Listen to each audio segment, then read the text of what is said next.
السلام علیکم، hi everyone, welcome back to my YouTube channel. کیسے ہیں آپ سب؟ آئی ہوپ آپ سب خیریت سے ہوں گے، ٹھیک ہوں گے۔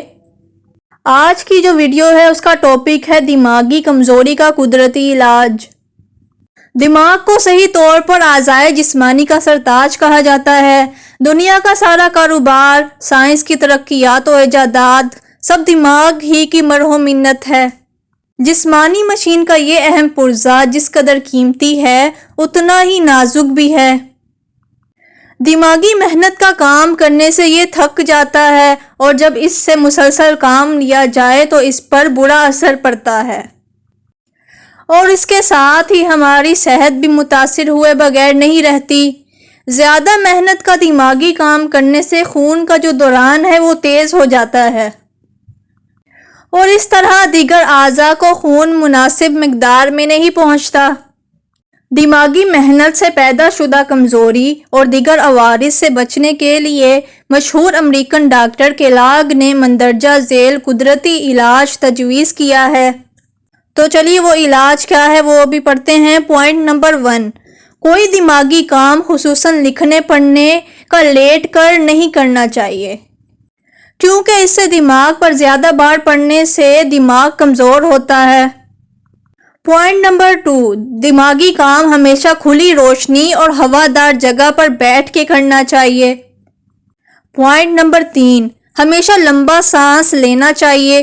خصوصی دماغی کام کرنے کے بعد چند منٹ متواتر لمبے سانس لینے چاہیے تاکہ آکسیجن زیادہ مقدار میں اندر جائے اور خون صاف ہو جائے۔ پوائنٹ نمبر 4، سبزے پر نگاہ ڈالنے سے دماغ کو تراوت یعنی کہ تر و تازگی اور ٹھنڈک وغیرہ حاصل ہوتی ہے، اس لیے دماغی کام کرنے والوں کے لیے باغ کی سیر وغیرہ کا شوق نہایت مفید ہے۔ پوائنٹ نمبر 5، کچھ دیر تک دماغی کام کرنے کے بعد آسمان کی طرف دیکھنے سے سر کی طرف خون کا دوران کم ہوتا ہے اور آسمان کی نیلی اور پاکیزہ روشنی دماغ کو تقویت پہنچاتی ہے۔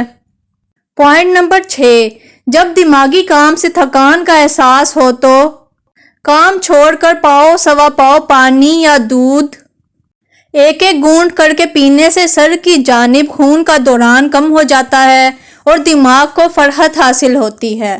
پوائنٹ نمبر 7، دماغی کام کرنے کے بعد کھلی ہوا میں گہرا سانس لینے سے تھکان دور ہو جاتی ہے۔ اسی طرح چاند اور ستاروں کی چمک اور روشنی بھی دماغ کو فرحت بخشنے میں خاص اثر رکھتی ہے۔